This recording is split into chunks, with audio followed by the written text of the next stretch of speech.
when I used to proclaim I'm going to run for president one day, everybody would look at me like I had 7 heads, and still do. Sit with that anger. Sit with that sadness. He just told you that he is looking to destroy the Department of Education. That should make you mad. Sit with that. Aaliyah, that beehive is strong. No, bro. When the last time you heard a black person saying yeehaw? No, she had the song that was This Ain't Texas. Yes. So if y'all had food stamps and y'all didn't vote, Wait. what? Like, come on now. Wait. Come on now. If you got WIC and you didn't vote, yo, I hate the club. But I see them clubbing every weekend. It's like, you don't hate it, bro. When you're in your early 20s, it's important to sit by yourself without your parents, without a man, without your friends, without siblings. Speaking of men, right? Oh. I feel like I'm living in a Tyler Perry movie. Like, you know the Tyler Perry movie? What character? Like, Again, let this podcast be your sign to take that leap of faith and figure it out as you go, and know that if you have it in your head, maybe I shouldn't be with this man, I deserve better. Maybe I shouldn't be with this friend group, I deserve better. It was there for a reason, and you take that leap of faith and you go.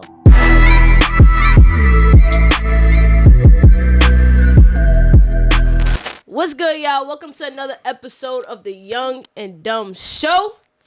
This is about to be a good episode, y'all, because we are going to get pretty political. Wait, you ain't that? All right, y'all. So this episode is going to be a good episode, right? Because not only am I sitting with somebody who's about to give us some game, but I'm also sitting with my best friend. So this is going to be a real nice, organic episode. We're going to have conversations that we always have, and she's going to give y'all the game and really break it down of why politics is important, why we need more young people in politics, and did we fumble the election? And we're going to talk about all that good stuff. So I'm going to let you introduce yourself, and then we're going to get right into it. Hi, everyone. I am Yania Campbell. I am 23 years old from Brooklyn, New York, graduated from Virginia State University. Currently, I work in D.C. on Capitol Hill. But in my free time, you might catch me on TikTok. I'm a content creator, and I teach young people how to get involved in politics, how to secure internships, and the importance of making sure that your voice is at the table. And so I'm so excited to be here with you today, Aaliyah. I'm so excited to break down to y'all the importance of politics and why we deserve to be there. Let's get it. All right, so we're going to get straight to it. All right, first things first, right? So, why politics? What's your story? Why did you go into politics? Okay, that's a good question. I feel like politics is one of those things that, like, I feel like a lot of people say this about everything, but it doesn't find you, you find it. Mm-hmm. And so I always tell this story about my grandmother. Shout out 81 years old, you know my grandmother, and she was involved in politics. And I just recently found out how big of an influence she was in politics yesterday. And so she was district leader. Mm-hmm. And my grandma said, before I die, she was talking about herself, you're going to find your passion. And so she put me in violin, dance, piano, singing, acting, barbizon modeling, you name it. I was doing it. And then at the same time, in her free time, she was also taking me to community board meetings. She was also taking me to get signatures. She was also taking me to pass out literature because that's just what she was doing. And so when I grew up, I went to high school, and like most people, I had a teacher who saw something in me that I didn't see in myself. Shout out to those teachers, because everybody get one of those. And so my teacher told me, you're an activist. And I'm like, what are you talking about? Like, I don't know anything about activism. I don't know what advocacy was. But before I even had the language to talk about advocacy and grassroots advocacy and liberation, it was already within me because my grandmother had planted that seed in me. Mm-hmm. And so I used to be about like 8 years old, couldn't even see over the voting booth, but she had me right there filling it out with her, explaining to me, hey, this is what a judge is. This is what their role is. This is what a city council member is. And so as I grew up, I started to see the injustices that were in our society, specifically with me. Every black man that's in my family has been in jail. You know my story. And at the time, my uncles who had raised me as my fathers, they were going through the criminal justice system.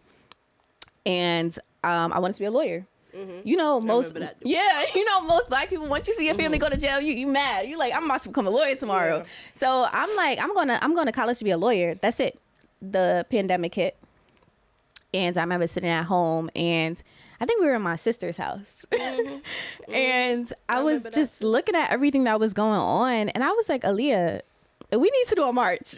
So I was super passionate about my HBCU at the time. Aaliyah calls me a schoolie. She is a schoolie. Love school. And I decided to start a march. So me and my roommate at the time, Danae, shout out Danae, and Aaliyah, we sat and we planned out what became HBCU Youth. And so we gathered a whole bunch of young people. We marched around Grand Army Plaza. It was about 40 of us. Aaliyah and I had a bullhorn, and we was talking to people. That was mad crazy. That was mad audacious. We was talking to people, but we had audacity, and that's what politics is. Like, really, politics is whoever has the mic at that time and has the voice. And so that's what I had to realize. I didn't need a certain type of education or background. I just needed the bullhorn and the idea, and I went for it. And so once I saw that that's what came easy to me and that somebody had to do it, I just went for it. And so politics has been something that found me. I didn't find it. Ever since COVID, I just been passionate about all things community activism. So it'll be some days, you know, Aaliyah, where I call you and I'm like, we gotta give out blankets to the homeless. Or it'll be some days where I feel like we give out scholarships to the community, and that's just been something that found me. Now I do it on a different level. So I do policy, I write legislation for Brooklyn, which has been cool. But I'm excited to come back home and just talk about advocacy a little bit more. All right, good story. So let's get into it, right? So that's your story of how you got into politics.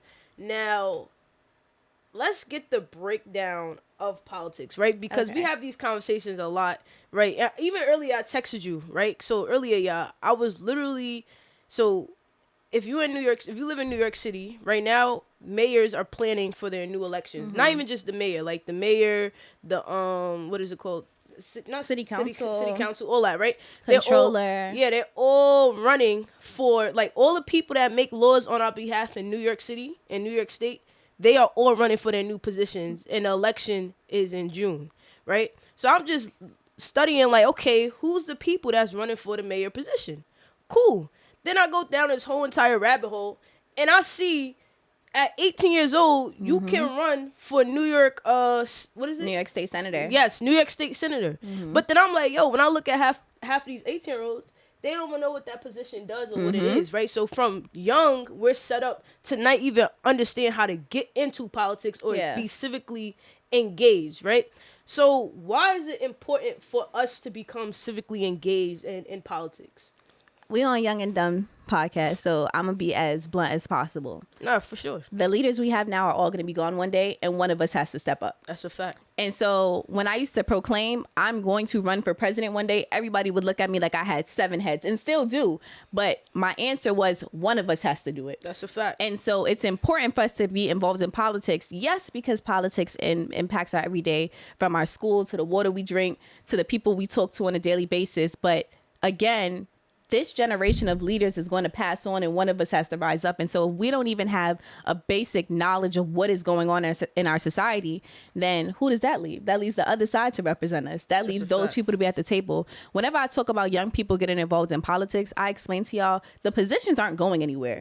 Whether you decide to vote or not, whether you decide to be at the table and run or not, we're still going to have a president next year. We're still going to have a senator next year. We're still going to have city councilmen and city councilwomen. And so when we talk about why it's important for young people to be at the table, nobody knows our truth better than us. Nobody knows what it's like to be a young girl from Bed-Stuy better than you. Nobody knows your story. Nobody knows what it's like to be from Flatbush and go to a HBCU outside of me. Nobody knows my community in Flatbush better than me. And so it should be us to be at those tables. If not, then we leave it up to the other side to get it in. We're not going to like the laws and the legislation that they start to pass. That's a fact. And something that I noticed about Trump that we were talking about was that he is literally gearing up the next generation, right?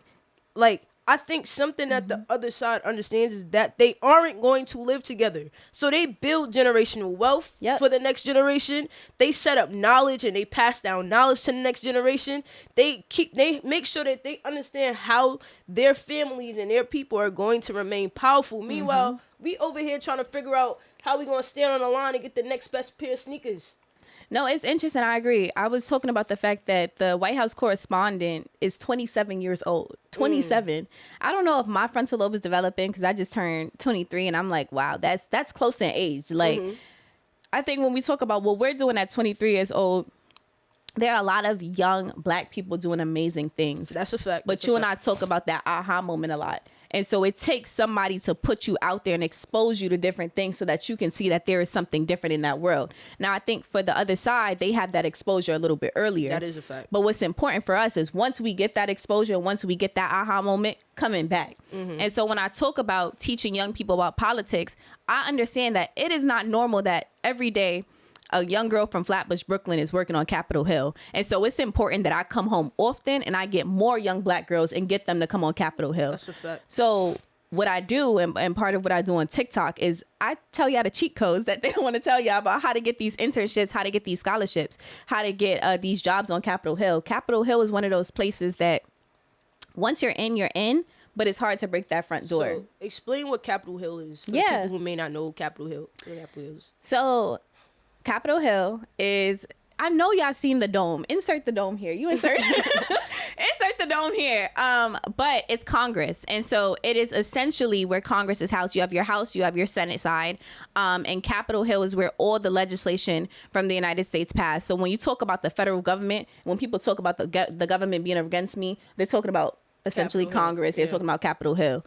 Essentially, Capitol Hill is made up of 435 members of Congress. And then we have the House and the Senate side. I'm over on the House side, but of course, senators have 6 years. House representatives have 2-year terms. And specifically, when we talk about young people getting on Capitol Hill, it's hard because we see a lot of, can I say nepotism on here? Yeah. Let me tell you something. We don't got none of that can't speak the truth BS going on over here, right? I don't care if they dismantle my platform. But we speaking the truth to power here. You feel me? Because this is self-funded. You see what I got? Got my own tripod, my own and she set it up, y'all. My own lights, you know what I'm saying? We don't got a whole grand scheme over here, but we building and I got my own bread going on over here. So we saying speak, whatever. We gonna speak what we want to speak, so.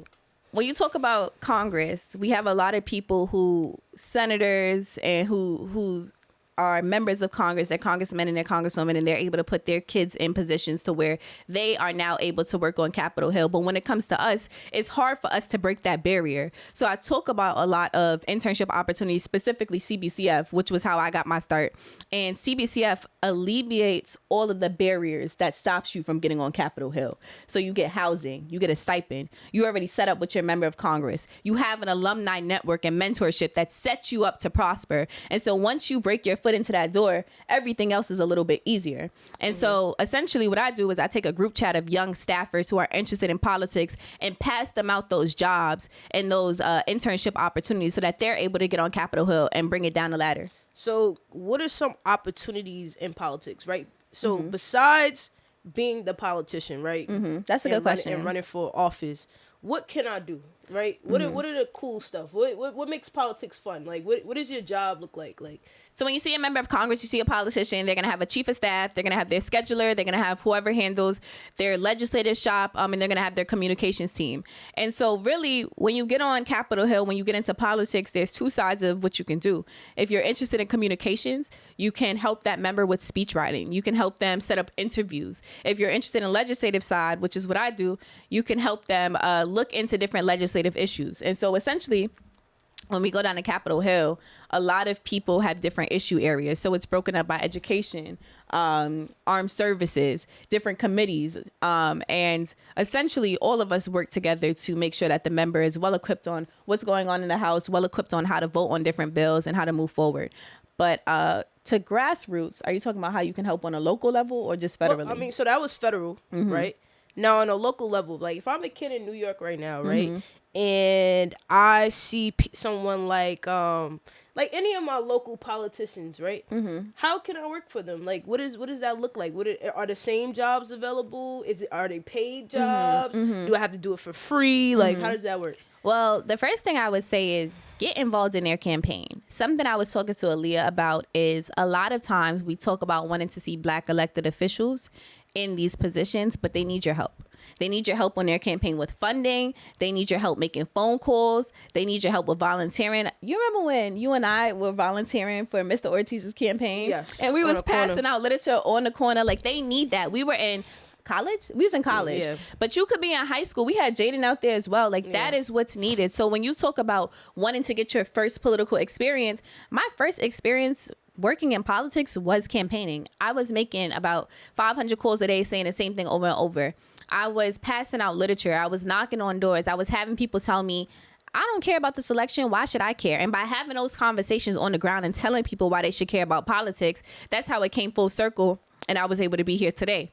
Now, with that being said, when we talk about actually being involved, it really starts with, again, supporting your politician with funding, with helping out with their campaign. If you want to then go into internship opportunities after, a lot of times when you help politicians out in their campaign, they'll open up positions for you full time if they win. All right. And even when we was at the political conference earlier, we saw like this one politician, his whole cabinet was young, young people, right? I think that if we put ourselves out there, we put ourselves and we put ourselves in position to be leaders, people will honor that. You know what I'm saying? Because they need us, right? Like, we are a demographic of voters and people that they're trying to get tapped in with. So just as much as we need them, we need us. So we have to start looking at each other as an ecosystem and say, like, how can we be helpful to each other? And to Yania's point, right, a lot of times we talk about how, like, politics don't matter because they don't do anything for us. It's very hard for people to do something for us if we... All right, let me break it down, right, because I want to make sure y'all really understand, right? In order to win in politics, you have to have the most money for the most part. Right? Money wins for the most part, right? If you're on the opposite team as me and you have more money than me, you have more of a chance than beating me because I can run more ads, right? That you can run more ads that make me look bad, where people are going to hear that. You could pass out more literature. We saw that with the congressional race. Yep, with Jamal Bowman, right? You could pass out more literature. Like, literally, I'm in a nail salon, right? And I'm hearing ads about Jamal Bowman saying, like, Jamal Bowman is this type of guy. You don't want him. And let me tell y'all, we lost a good one with Jamal Bowman and with Cori Bush. And that's a prime example of how important it is for y'all to get out and canvas for these people. Donate your dollars to these people. And again, like the conversation we was having, in our community, we have a distrust with donating our money to politicians. But again, with the same argument, there is no distrust on the other side. So whether we decide to keep our $5 in our pockets or not, they're still going to give money to their side. And so when we think about people like Cori Bush introduced the Reparations Now bill. Like, a lot of black people talk about reparations now, and she is now out of office because she was taken out by the other side. We could argue because of AIPAC, or we could argue because she didn't have enough funding. But the point is that we lost a sister in Congress who was in the good fight, and she needed our help. Exactly. And we talk about how we need to come together. We need to do that. That starts with everyday people like us. And I'm not going to lie, y'all. I don't talk to the older adults anymore, for real. You know why? Because they have their minds made up, and the people who vote and engage in it, they do. And the people who don't, they don't. Now, I'm speaking to us as young people, y'all. We are the new demographic that have the power to change a lot of things. You know what I'm saying? Like, if we could go pay $300-$400 for Beyonce tickets, y'all, because we want to be entertained, we can spend $10 on a campaign to support someone who at the end of the day has our best interest. So we can't ask someone to speak on our behalf, or, oh, he doesn't act black, or he doesn't do that, but we don't donate. Yeah, and it has to become the new norm. So exactly. The same way that when our friends come out with new businesses and we support their t-shirt business, if I come out tomorrow and I decide that I want to run for office, it should be that same support and that same love. And I think a lot of times when it comes to politics, it's an aha moment. Like, we don't see it until it's too late. And politics is not one of those things that, if I don't support your t-shirt business today, tomorrow your sales drop. Politics is one of those things. If I don't give you $10 today and you lose the election tomorrow, I long-term see how this election impacted me because the wrong person is now in that seat. What's good, y'all? It's Aaliyah from Financial Revolution. Are you broke or are you brilliant? This is the #1 financial literacy drinking game. This is a way for you to test your financial knowledge with your friends, with your boyfriend, your girlfriend, anybody. So now here's how you play the game. So we have Q&A cards. These Q&A cards have different financial questions, such as, what does APR stand for? Do you know what that stands for? If you get it correct, you receive a currency card. The more currency cards you have, that's how you win the game. Now, where it gets fun and cool, people have to take a shot for their poor financial decisions that they made. So we have take a shot cards. So now on this take a shot card, it says, take a shot if you don't have stocks. Or take a shot if you don't have credit. Or take a shot if you ever paid an overdraft fee. I know y'all would be drunk by now. Now, make sure you go to my website and you get your Broke or Brilliant today so that you can play this. Again, this is a fun financial literacy drinking game. And you might see a little discount. Run over. Let's get it, y'all. Back to the episode. Can you give us an example of that? Like, what does that look like? Donald Trump. Okay. All right. So, but okay. When we look at the statistics, can we really blame black people for Donald Trump? Because last time I checked, it was them Latinas and them Latinos, them people out in Miami. You got what I'm saying? So, I feel like, for the most part, a lot of black people did their big one for Kamala. Mm-hmm. However, there were some black people who were fed up with like just Democrats in general, and they had their whole stance on, oh, you know, Donald Trump is a real racist, and he tells us stuff in front of our face, and he's gonna do this for the economy and do that for the economy. Let me tell you something. The stock market went crazy when Trump won. Ever since, stock market been going OD. We know why? Because Trump is mad unprovoked, right? He been wilding. Like, 1 minute he wake up, he raising taxes, right? That scares the stock market. Next minute he wakes up, he's like, you know what? We made a deal. Now the stock market calm. This going to be a real, season. But to your point, though. I'm not going to blame black people for the loss of this election. I'm going to be honest. And I said that from the very beginning. I think black women, the 92% of black women, as black women, we show up and we show out. And I think before I even talk about the downfalls of this election, I want to give my kudos to Vice President Kamala Harris, who pulled this off with a short amount of time. I need y'all to understand that she announced that she was running during the DNC. What is the DNC? Come on now. The Democratic National Convention, and that's when she became the official nominee. And the election was in November. She ran a flawless campaign. So the DNC is when? The DNC is in June. Okay, so in June 2024, she announced she was running.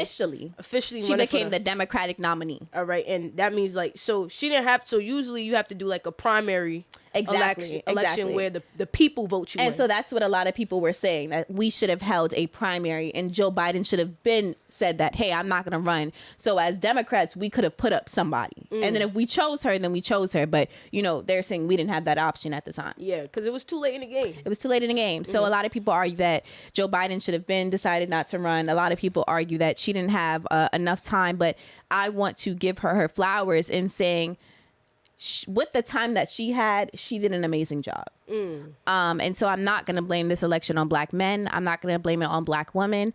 But what I will say is that we are going to see the consequences of what we did or did not decide to do with this next 4 years to come. So that leads into my next question of what should we expect within this next 4 years, right? Because you're working actively in the Congress. Right, where every day you are seeing in real time the changes that's happening in government. Every day is breaking news, right? No, literally, right? I just see it when it hit CNBC and stuff. Yeah, you see it like right then and there in front of you on your desk. So, what should we expect in the next 4 years, and what can we do as young black people to really reflect and prepare, right? For what are we going to do after this? Yeah, that's a good question. The first thing you can expect is to expect the unexpected, because we're dealing with a president that you really don't know what he's about to do. I can't, if I could tell you what was about to happen tomorrow, I would, but I don't know. We're dealing with a president who is unlike one that we have ever seen. And so I can't exactly tell you what's about to happen in this next 4 years. What I can tell you is that the best thing that we can do is read Project 2025. Now, I need y'all to get the emotion out of Project 2025. The emotion away from us being upset that this is what they wrote, that this is what's going on. Let's think logically for a second. Very rarely does your enemy lay their cards out on the table. We have a full booklet of what this administration plans to do. And from what we have seen in this past 3 weeks, we can assume that they are going to do, because they've carried out a lot of the plans in this next 4 years. And so if you are about to go into a basketball game, you're about to play a team, and it's a good team, and you just got the cheat code for all the plays they about to do, what you gonna do? You gonna kick it under the desk and not read it because you don't feel like reading? Read it. Read Project 2025. Even if it's something that you're skimming through, everything that they are doing right now and what they plan to do for the next 4 years, the manifesto that they have is already written. And so the best thing I think that we can do is stay educated. Now, with that being said, okay, I read Project 2025. Now I'm mad. What am I going to do? Like, I read all this. I see what it's about to happen. It's like after watching a slave movie. Exactly. I see this, like, what am I supposed to do now? What I will say is that is the time to put the emotion and the anger and hold on to that anger and emotion. And now you join with your community. And so I think a lot of times what we do is we'll read certain things that are going on in the media and we'll get upset about it. And we'll get so upset that we'll get discouraged and we'll get hurt. And, you know, we just go on with life. And so we'll scroll on social media to distract us, or we'll eat, or we'll talk to our friends to distract us. Sit with that anger. Sit with that sadness. He just told you that he is looking to destroy the Department of Education. That should make you mad. Sit with that. Call your friends and figure out what's about to happen. And I think what's important is for young people, we need to really sit and digest what Project 2025 is and what a Black Project 2026 looks like. We need to sit and read everything that they said and see how, one, that's going to affect our people and how we can move forward with that being said. And so for me, you know, I tell you all the time, we need to sit and have a round table of Black young leaders who are tackling everything that Project 2025 talks about, from the military to the economy to the Department of Education. They talk about the FTC, the FCC, everything that we are about to face in the next 4 years. We need a backup plan for that. We need to be prepared for it. We need to have the knowledge from it, and we need to sit and figure out how we're about to move forward. One of the things that he talked about in Project 2020, let me not say he, because it wasn't just one person, and I don't want to just put it's just a whole bunch of authors, and yeah. Donald Trump also said that he has nothing to do with Project 2025, but from the last 3 weeks of what we've seen, everything is being executed from Project 2025, but it is a whole bunch of authors. Yeah, so it was what's the name of the organization?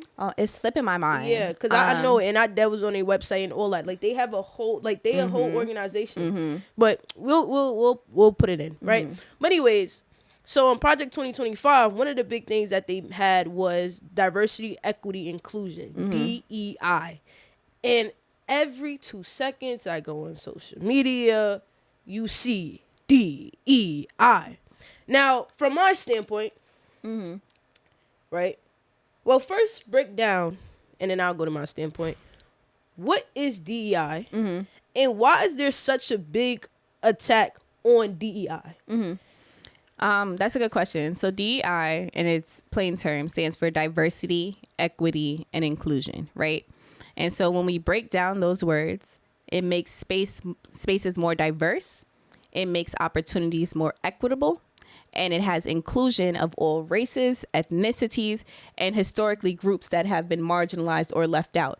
And so that looks like Title IX in education. That looks like having more Black contractors. That looks like making sure that Black people, the LGBTQ community, and communities that were historically left out are included at those tables, and most importantly, have a leveled playing field.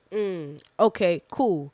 So there's a lot of, like, conversations about DEI. Like, if you go Dr. Umar says Black people need to move on from DEI because it never was for us. It was really for the LGBTQ community, which I'm a part of. So now we stop. Yeah. So why is there such a big attack on DEI? Right? Because like, if you really think about it, we were barely getting opportunities for real anyway. So, like, why is it such a big attack on DEI? Like, when we really sit and process it, right? We have, Fortune 500 companies, y'all. Yeah. So Fortune 500 companies are like the top 500 companies in the United States. I don't remember the exact number, but out of the Fortune 500 companies, I could count on my fingers how many of the CEOs are Black. Right?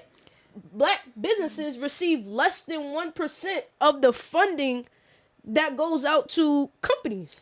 Well, I think that's the argument. I think people like Dr. Umar and a lot of Black people are saying we don't need DEI. We don't need the government to say, hey, the level field is playing for us to make advancements. A lot of Black people are saying, like, we should get rid of DEI because things should be solely black people again. So for example, a lot of people forget that our HBCUs were created for us to have a community because we were excluded from those communities, right? That's a fact. We were excluded from those universities. And so a lot of people are saying, instead of us having the federal government mandate us to be a part of those colleges and a part of those circles, we should just create our own circles. We should have our own schools where we're pouring into our students, instead of us having affirmative action and advocating for these Ivy League schools to include us at the table. We need to have our own charter schools, our own HBCUs, our own colleges that we are having specifically for black people, that are taught by black people, and that are black owned and black funded. Now,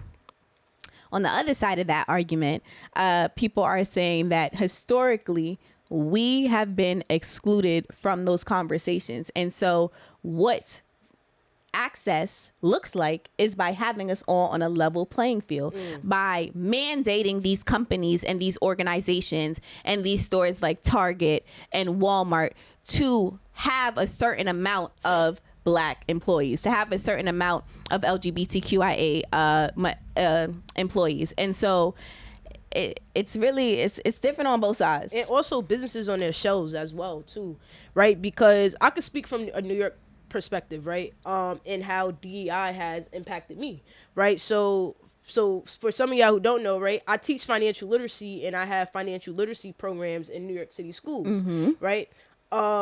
New York City schools, specifically, like how you mentioned, like Title I is DEI, right? Title I schools receive funding. So Title I schools are basically schools where their students are low-income students, right? And as you know, statistics, low-income students usually have behavioral issues. They usually have all these types of problems and different things like that. So Title I schools were receiving federal dollars, right, money from the government to fund programs like my financial literacy program, right? Because my financial literacy program is a program that is adding to the school's experience and to the students' experience and adding value to them. Now, if DEI funding gets cut and now we're not getting the federal dollars, schools will no longer have money to pay for programs like mine. Or let's break it down on another level, right? The New York City mayor, Eric Adams, right? The current mayor, right?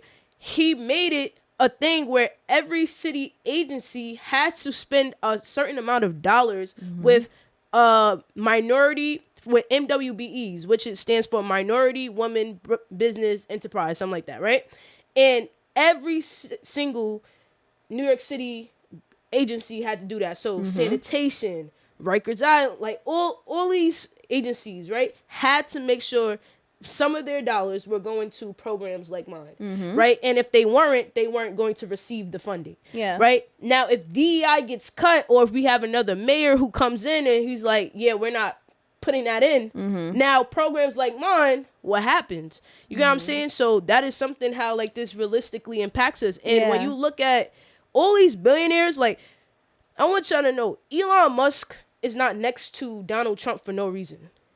Elon Musk has become billion, what is it? I don't want to get the number wrong, but he has tripled his net worth since Trump's election, since Trump won. He gave Trump like what?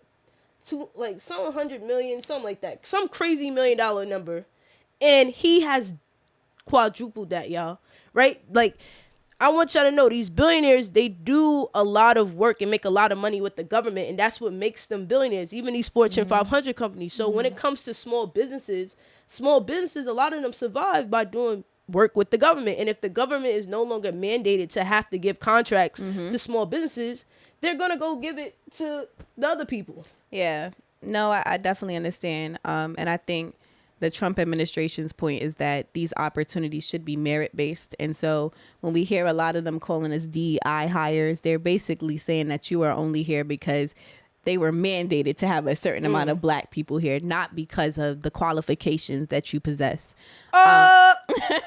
Newsflash. Y'all stole everything from us and we've built this country. Newsflash, you don't even have the merit. Newsflash, nothing in America is considered merit-based because, like, what? Like, bro. The last time I checked, who's the fastest growing entrepreneur? Bro, but again, as young people, y'all, we have to understand this stuff because, like, I'm reading this book right now, y'all. If y'all don't take anything away, I keep trying to tell you. She want to tell you about the book. This book is called The Color of Money, y'all. This book has shifted my whole entire mindset, how I see everything, right? And it really talks about, like, how society was built, how they stole stuff, and, like, really blocked us out from this whole wealth building process. The wealth gap doesn't just get so large on its own. Yeah. White people don't just become wealthier than black people by itself, right? Like, there were systems put in place to make sure y'all don't know the information, to make sure y'all don't know financial literacy, to make sure y'all don't know politics, to make sure y'all don't not even say, I don't want to say y'all, us, right? Because it's a us thing. You feel me? Yeah. It can't just be me and Yania in a fight. And that's what they do, right? That's what happens, right? It's always going to be a few people who have a different mindset. But unless the majority of us start carrying this mindset, then we don't matter. Yeah. But I think to your point, it goes back to education. History repeats itself. What is happening now is no different than some of the tactics that we've seen in the past. And so even the conversation about whether or not we should have DEI initiatives or whether or not we should just do things as Black people, move as a collective, that kind of goes back to the ideas that Marcus Garvey had with the Back to Africa movement and the ideas that Martin Luther King had for making this an equitable society. And so when I think about how we move forward as young people, we educate ourselves. We read Malcolm X's book. We read what happened in the past and the tactics that Fred Hampton had, the tactics that Marcus Garvey had, and how we can carry that into today. And I think really what they're counting on is for us not to be educated, for us to be distracted by social media, for us to see different things on the shade room, for us to look at all the things that's going on in the world and for us to feel hopeless. And so in those moments when you do feel like that, you just read your book and you go about your day. Aaliyah and I have a joke. Whenever Aaliyah have a lot going on, she would be like, I'm gonna just read my book and go to sleep. And I think that's what we need to get back to as a society. And so as important as it is to have these conversations, it's also important to sit by yourself, reflect, and educate yourself. No, that's a fact. And I would just say, y'all, like to your nice point, like they really, like they put all these things in our face on purpose, y'all. Yeah, you become numb to it after a while. Yeah, and I think one of the things is, as people, y'all, and I really think this is a big issue we have. I don't think that people don't want to know. I think that we don't want to carry the responsibility of knowing. And you feel hopeless. I think that's where we come back to the conversation about, and it always comes back to the Revolutionary Summit. We have no space for young people to join and gather. That is a conference where we can talk about all the different things that are going on in society without the influence of people who are older than us, and us really having that space to have our creativity and talk about what does the world look like if we were in control? What ideas do we have? How do I feel about the environment? What do I think the government should be implementing? And really sit and lobby those issues, but talk amongst each other and see what the world looks like. Because again, I keep reiterating, we're about to be left in this world on our own. We are the people who are about to have to come together and figure out who's about to be the next senator and how can we all rally behind this person. If we have a conference where we get all the young people and we figure out, all right, this person want to run for New York senator, let me figure out how I can support them, and let me figure out how we can fund this person in the next 5-10 years. We talk about young people, this person, like the 9-year-old girl who we just saw, she have an AI startup. How can we support her and make sure that she's good so that we can continue to pour into her in the next coming years? And so when we talk about spaces that young people need, again, always going to come back to that Revolutionary Summit, because we need a place that isn't influenced by the older generation, but we can just be ourselves and talk about the plans that we have. That's a fact. And I think that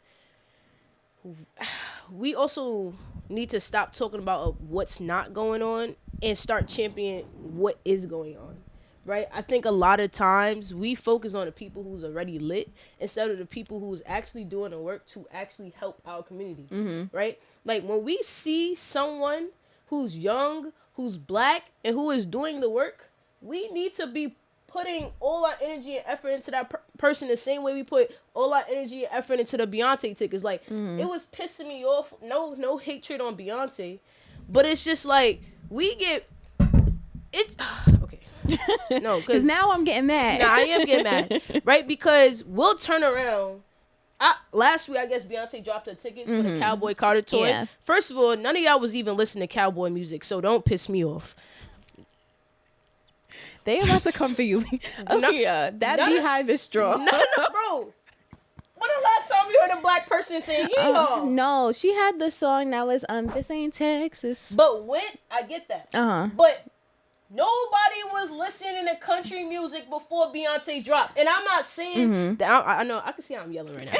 I'm not saying it's okay, you're just passionate. That's an issue, right? Yeah. Shout out Beyonce. She's definitely has changed the game. She's definitely a star. She's definitely worldwide. But and I'm not hating on her. I'm just hating on the people's mindset. No, I get what you're saying. Because we will literally pay $300 for Beyonce tickets when Beyonce will not do anything for you besides entertain you, bro. And when it comes to if we were to have a summit and we need that same $300, just won't pull up to the summit. Well, I think it goes back to the conversation of what is the norm, what is cool, what is the majority of people doing. And I think a lot of times we get distracted by entertainment. You and I were having the conversation. Our government is literally on fire right now. Everybody just partying. Bro, listening to the Drake album. We all just dancing. Our government on fire. Yeah. And we was at the party. Dirty wine. But again, I think a lot of times it feels like I am so stressful. I'm so stressed. There's so much going on in the world. This Beyonce concert is my only escape. Like, even though the economy is going crazy right now and this is my last $300, I'm going to spend it because I need that one escape to make me feel better. But, all right. I feel you on that, right? Because I think that's the reason why a lot of people do drugs. A lot of people go out to drink, right? Exactly. And I'm not saying none of that. Well, some of that is OD. But I'm not saying, like, we can't have fun. Because we cut up too and we have fun. But what I'm saying is there's a moment when we have to be locked in. Absolutely. And being locked in don't mean going to work and going back home. Absolutely. Being locked in means also being civically engaged. Being locked in also means getting your finances right. So when we come asking for $1 because Yania about to run her campaign, or if I come asking for $1 because I'm trying to build the business to help the black community, then we need that. Yeah. You know what I'm saying? You know why? Because when Elon Musk needed to borrow $2 million from somebody because he needed to build the business that's going to make him a billionaire, he had a community of people to do that. Yeah. That's a fact. And then we'll sit and be like, yo, these people are billionaires and this, and we could do that too, y'all. No, I agree. Right? We just got to change our mindset. And the biggest thing that they did was give us this mindset of where we battling against each other, or this mindset of where it's like it's competition, or this mindset of if I have something going on, you feel like I think I'm better than, like, that's all BS and distractions, y'all. We all need a win. We cannot afford to be distracted. We cannot afford to just go to Beyonce and live life and be free and not get back to work.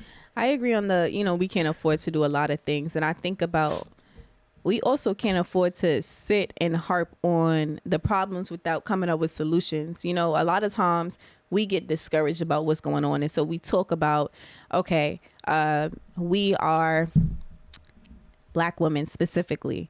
Are at the bottom when we talk about the wealth gap, right? We talk about the different things that are going on in our education system. Our babies can't read. We talk about how we're upset about the over-sexualization of Black women in the media. Stop taking them naked photo shoots too, y'all. And continue. Again, we need to talk about solutions. I could sit here and talk to you all day about how I'm upset about what the babies are doing, but if y'all not voting in those school board elections, then what are we really talking about right now? Damn. You know what I'm saying? Okay. Can you search in our messages? I sent you the plan, the Black Agenda. Let me see. Can you search up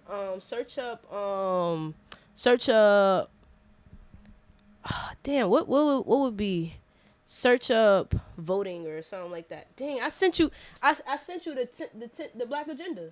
For every problem I had a solution. But I can't. I what don't did you put it under? Matter of fact, I'm not even going to say it on the podcast yet because we can't tell our enemies. They're watching.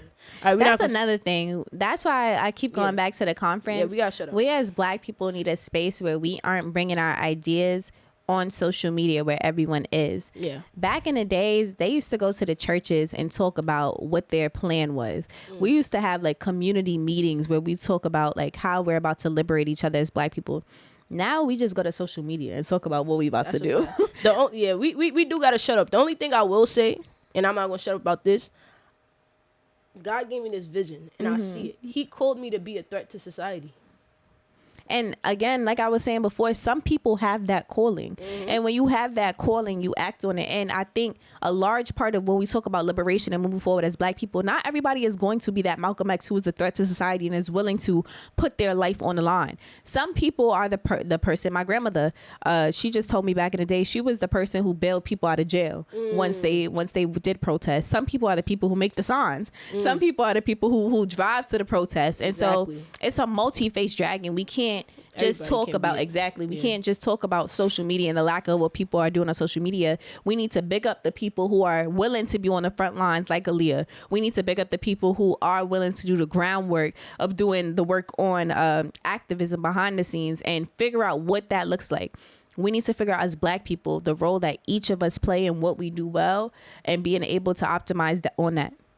I don't know how many views it's going to get, but everybody, we also need to go to Fanbase. I'm not sure if y'all familiar with Fanbase, but Fanbase is a Black-owned social media platform because another thing that's starting to piss me off is that we are seeing our agenda on these white-owned media platforms. And we get on Instagram, which is owned by Meta. We'll get on Facebook. Let's make it very clear. Y'all should be very concerned that all of our media is controlled by right wing.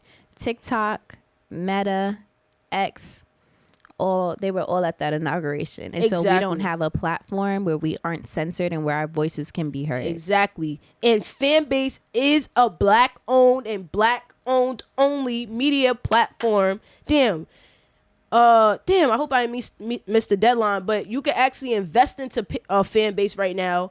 I hope I didn't miss the deadline. I think the deadline may be February 18th, which is tomorrow if I'm not mistaken. Yeah. But yeah, it's a minimum of $300 and I'm gonna do it, right? And I'm gonna do it for us, right? And I'm gonna do a little $300, right? Just for us, right? Because I just really want to send a message out there. I did create a Fanbase account and I'm not gonna just leave Instagram, right? Because at the end of the day, that's where the people are. Yeah. But we need to, like, it goes back to what I was saying. We cannot complain about what's not happening, but when we have a Black brother who is making a Black-owned social media platform, we don't run to it. Yeah. You know what I'm saying? And again, us young people, we are the people who make things lit. TikTok got lit because of us. And specifically Black people. Like, TikTok got lit because of us. Black people. Like, we are the culture. We don't need these other people. They need us. If we go take our memes and our dances and our singing and all our talents and we go on Fanbase will become the next lit app. So I need us to go over there to Fanbase. All right, y'all? And not just sing and dance, but y'all need to have real conversations. No, that's a fact. But I'm just saying, like, what makes these apps lit is the entertaining aspect. I think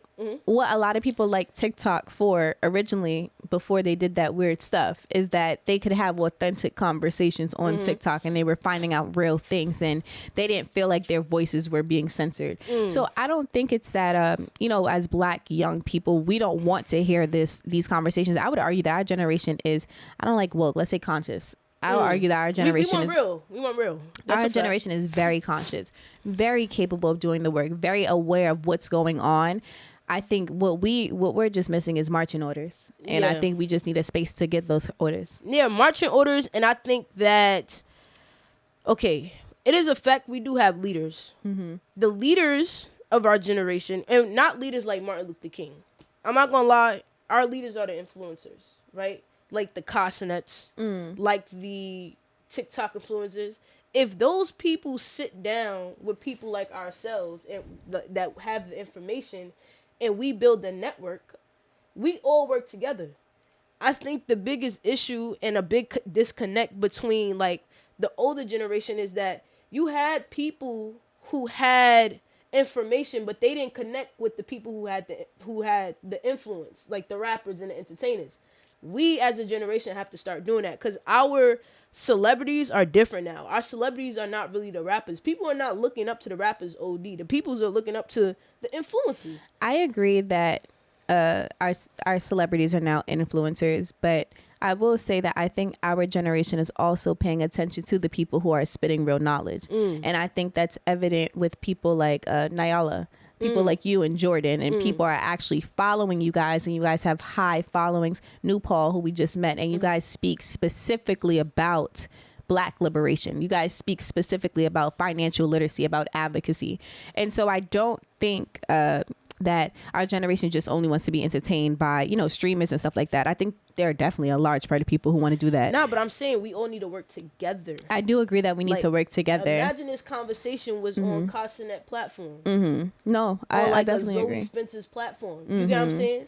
Like, even though it's a different thing, but at the end of the day, what I try to teach people is that whatever you do in life, it takes some level of hard work and consistency. We're just putting our work and our hard work and consistency into the thing we're passionate about. So myself, financial literacy, yourself, politics, Castanet puts it into streaming and things like that.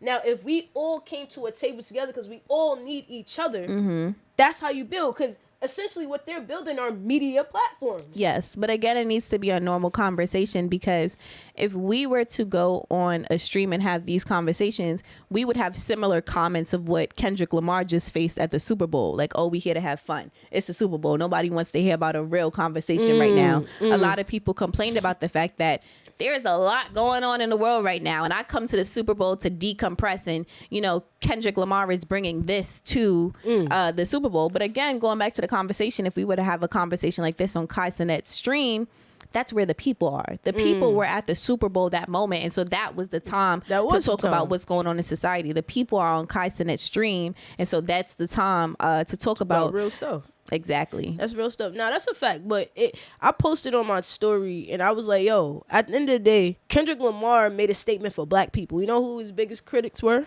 Black people.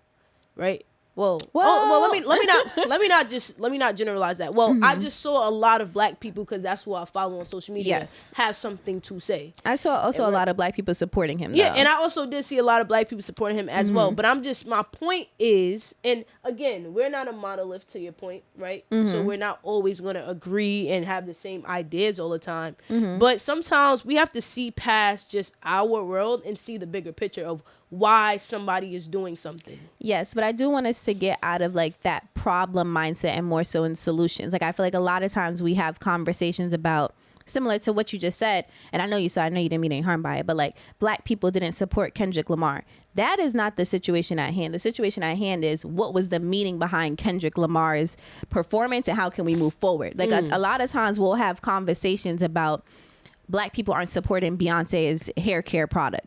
What is the deeper root behind that? How can we talk about Black women not being able to wear their natural hair in environments? There is a bill right now, the Crown Act. How can we support those bills? Like, a lot of times as Black people, we talk about things that are going on in the media that are catching our attention, that are catchy, but they aren't really adding to the solution. No, that's a fact. That's definitely a fact.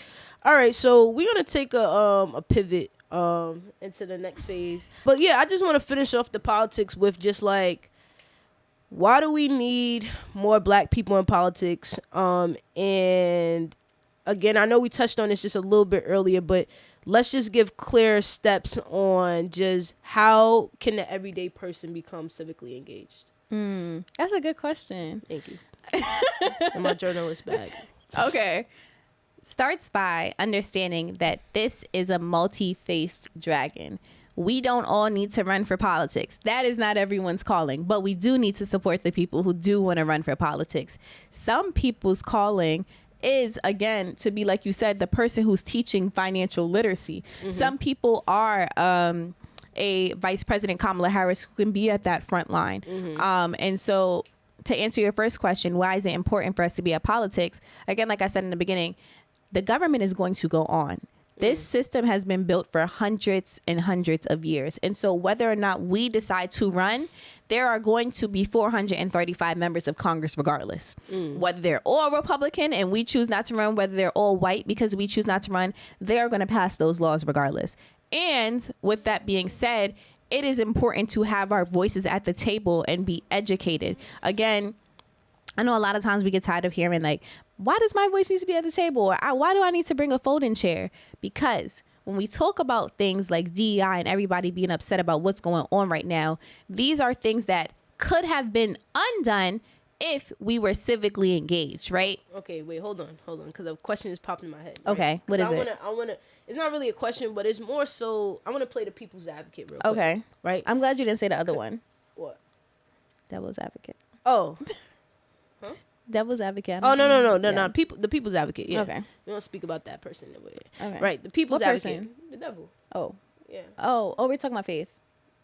No. Okay. Anyways, the people's advocate, right? There's a lot of people who think that politics is just not real, it's all fake, and that like people are gonna win, but none of us are really for us.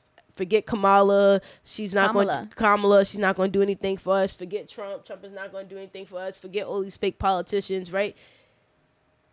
Is that real? Is that a real concern? Right? My point of view, here's my point of view. Right? Before you go. I, to a certain point, agree on when it comes to a federal level, right? When it comes to like national politics, right? Where I feel like what do you mean by federal? The president of the United States, for the most part, besides Trump, is a little different. Like I just feel like Trump is like a president that we just haven't seen before. He's becoming a wild in it. But I just feel like for the most part, the president doesn't impact me on the everyday basis. We're being impacted right now. Yes, but it is impact. That's why I said Trump is a little different. No, but that's what a lot of the presidents have the power to do. They have the power to do executive orders. We're being impacted right now. They're taking people back to their country right now as we speak on this podcast. No, that's a fact, right? That Valentine's Day post was crazy too.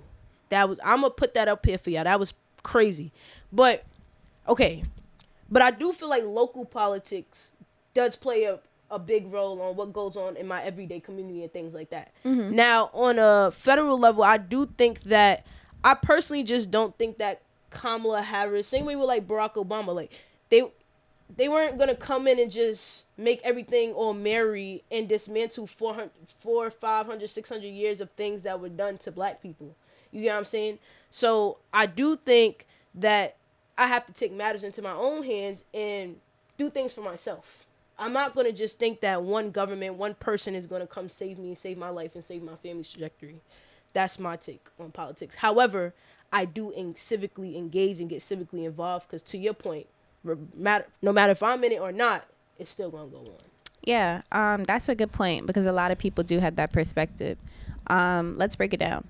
So to your point about you being able to do things in your everyday life, that is still important. A lot of people feel like I'm going to solely rely on the government and vote and not do anything on my own. Or on the flip side of that, they'll say, I don't need the government for anything. I'm going to just do everything on my own. I'm not going to vote.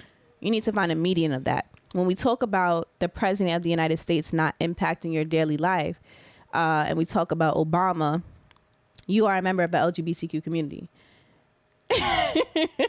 Obama legalized gay marriage in the United States. That directly... I was going to get married regardless. Not legally.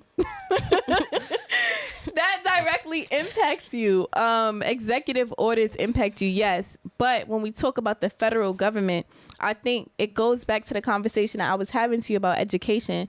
A lot of people think that Trump can make laws. A lot of people think that the president of the United States can't make laws. They don't understand Congress. They don't understand the Speaker of the House. They don't know who Nancy Pelosi is, Mike Johnson.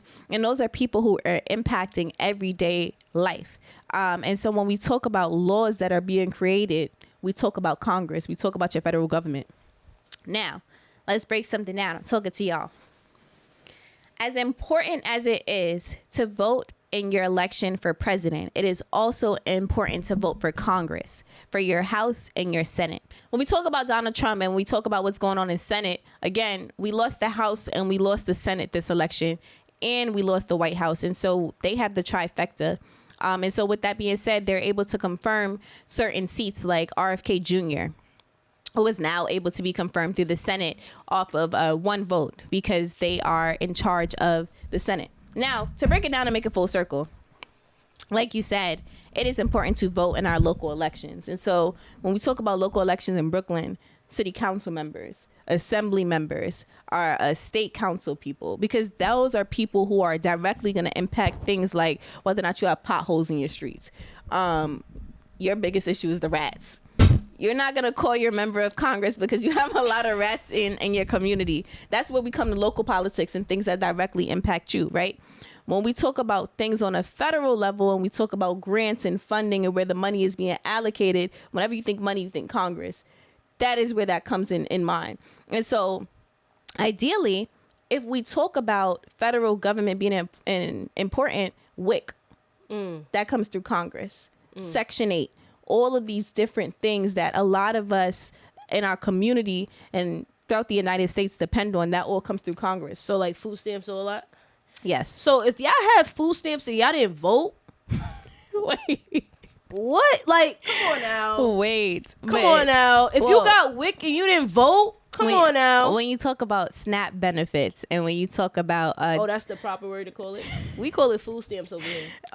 and She trying to be all government to when us. you talk about We know when what you that talk is. about It's the WIC stamps. and SNAP benefits, we talk stamp. about the government. So a large conversation before was I don't know if you ever heard of the no man in the house rule. Mm-hmm. Yep. That's how they got the black fathers out the joint. Yup. So they did mass incarceration and then they did the black daddies.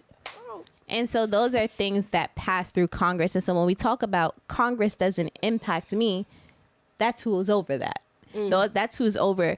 A lot of times, I tell you all the time when people be like, nah, the government is ruining my life. What government are you talking about?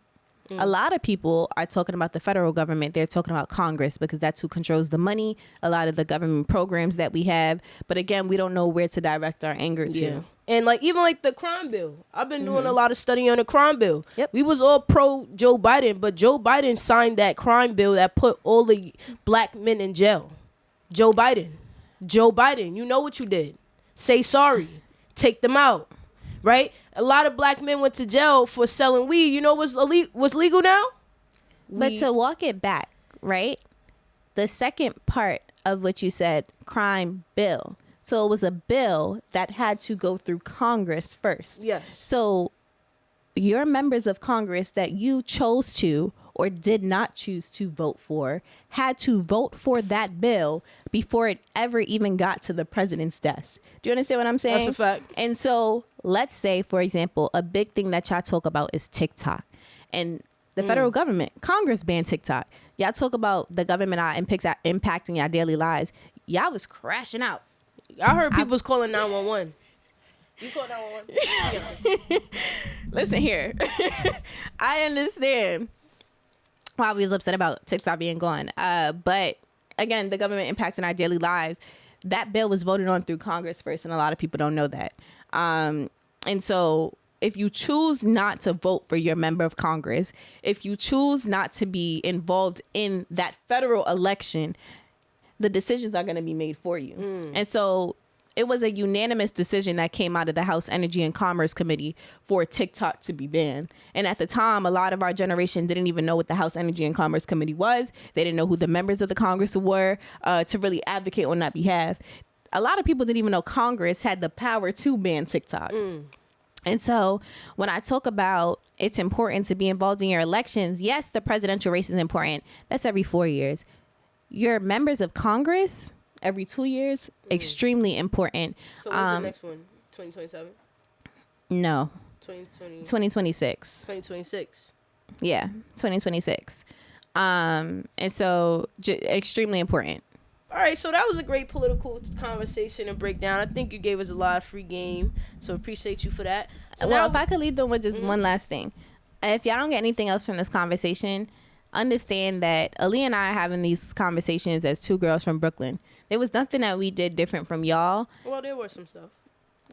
Yes. I get what you're knowledge, trying to say, but there was no leg up that I had or that you had. That's the point I want you to make. That's so the key thing. When we talk about having these conversations and being in these rooms, I want y'all to understand that there is no set look of what a politician looks like. There is no education that they have. There's no background that they have in order to be a politician. All you need is to understand that, one, you have the passion for the people, that you have a connection to your community, and that there's an issue that you feel like nobody else can fix but you, so you need to run. That's a fact. And to your point, the only reason why I correct you on that, because there are a lot of things that we did different. While some of our friends were sitting around and like playing around and being distracted, we were putting the work in to actually do things because we understood what it was that we wanted and what we wanted to do, right? Because I don't want to. This is the Young and Dumb Show. We're not selling a false dream here. Right? Like, you have to actively learn this information. Put the work in, yeah. You have to actively, like earlier, right? I wanted to scroll on Instagram, but instead, you know what I was doing? I was actively researching stuff because scrolling on Instagram it's not really going to feed my brain. Right? Yeah. When I'm on a train and I'm taking a train up to the city and stuff like that, I'm reading my 300-page book and learning new information. Yes, I want to listen to my music, and sometimes I do decide to listen to music, but not all the time. Yeah. You know what I'm saying? Right? And that's what's going to separate you and put you in position to actually change your community. And we need more people who are willing to sacrifice and say, like, you know what? I'm not going to listen to music for 15, 30 minutes because my community needs me. You know what I'm saying? Yeah. I'm not going to go out to eat and drink tonight because my community needs me. Or, okay, maybe I'm going to do this first, then I'm going to go out and do what I got to do. You know what I'm saying? Like, just balancing things. So, because we need more of us. Yeah. And I think it comes back to realizing that, like, the world is bigger than you. And so I was somebody who had really bad anxiety. Aaliyah will tell you. Anxiety is not real. I was someone who did not want to speak. If I was at a networking event, I was hiding in the bathroom. If I had a speaking engagement, I was damn near on the verge of tears before getting to speak. But then go out there and do well. That don't even make sense. For all that, go out there and do bad. Like, what, bro? But something Aaliyah had to tell me, and something that my mentors poured into me, is that it's selfish for you to hide the gifts that you have and the conversations that you bring to society because you have anxiety or you're telling yourself that you can't do something. And so for all of y'all out there, I want to encourage you that you have a perspective to bring to those conversations. I promise y'all, when y'all get to these rooms, these people are not as smart as y'all think they are. You are able to be at that table. There is no such thing as imposter syndrome because logically, if we break down imposter syndrome, and this is what I had to break down to myself, I applied to the job. Like, I applied to Capitol Hill. They saw my resume. They interviewed me, saw that I was capable for the job, and then I got here and felt like I wasn't qualified. If I wasn't qualified, God wouldn't have placed me there. If you wasn't supposed to be in that conversation, God wouldn't have placed you in the conversation. And so when you get there, you show up and you show out. And you treat every conversation as if it's your last one. And I think what's important is, as young people, we need to learn that our voice is our power. If we don't have anything else, the conversations that we have are our weapons. That's a fact. And to your point, just to add on, is sometimes some things are a little bit ahead of our time. But I always say that sometimes God put things in front of your face to show you what's coming next, right? And what to be prepared for, right? So sometimes in the moment, things may be above your league or above your head or above what you know. Yeah. But sometimes you need to be in that room to understand what exists. Yeah. Right? Because if you're not exposed to something, you don't know that it's possible. I agree. Right? So don't let anxiety, I don't register nervousness, anxiety, negative energy. Like, I don't register any of that in my brain anymore. You know why? Because the moment you would register it, now you're letting it take control over you. And I don't let things that don't serve me take control over me. Like, it just no point. And if I do, I give it way less time than I give positive stuff. You feel me? Because at the end of the day, it don't got nothing to do with what I got to do, and I have a mission. Yep. And tap back into your ancestors. We heard Letitia James speak yesterday, and Letitia James is the attorney general of New York, and she's the one who's going after Trump. She's the one that gave Trump's his legal case. And one of the things that she said was like, yo, I stand on the shoulders of my ancestors. Harriet Tubman having to free slaves during that time. Think about that, y'all. We scared because we got to go in front of a camera. Harriet Tubman had to free slaves when they was killing black people for being free themselves. And I think about that every day when I walk into Like, Capitol Hill. come on now. Like, my ancestors built this building. Think about that. They were forced to build this building. How dare I walk into that room and be shy and be scared and not add my insights and what I bring to the table? Everybody in a lot of these spaces have a similar personality. They need that person, that young person, that person with a unique perspective to let them know what's going on. If we all sit here and agree with what's going on, knowing that it's wrong, then nothing will change if nothing changes. That's a fact. And just to even add on, like Fred Hampton. Fred Hampton was 21 years old when the government had to conspire to kill him. The FBI and the government had to work together to conspire to kill him because he was so powerful at 21 years old. And at 21, we have people dancing on TikTok. Everybody lock in. You know what that remind me of? Troy. I mean, Rashad on Market Monday. No, what he said? He be giving that, like, y'all need to lock in, like, y'all are wilding up a storm. No, but real, I think a conversation that needs to be had, is that is our new American dream for our generation. Like, I don't think it should be brushed over that people are making millions of dollars for dancing on TikTok. I'm joking. I'm joking, but not joking. Yeah. My point is, like, lock in, y'all. Like, at 21 years old, we have revolutionaries. We have people who was out there. And we do have those people today. Yeah. I'm not saying that we don't. I'm just saying that we need more of us. Yeah. And I'm just saying, like, yo, we have to all work together and lock in. That's Absolutely. my point. But we're going to move on to the next topic. I also want to talk about just on a personal level, right? Just being young, black, pushing towards success, having your mind on straight. How do you stay focused? Make sure y'all like, comment, subscribe. Make sure you follow Yania. Where can they follow you and find you? Y'all can find me on TikTok at yc.prez. Y'all can find me on Instagram at Yania Campbell. Let's get it. Make sure y'all like, comment, subscribe. Peace. Bye. See you on the next one.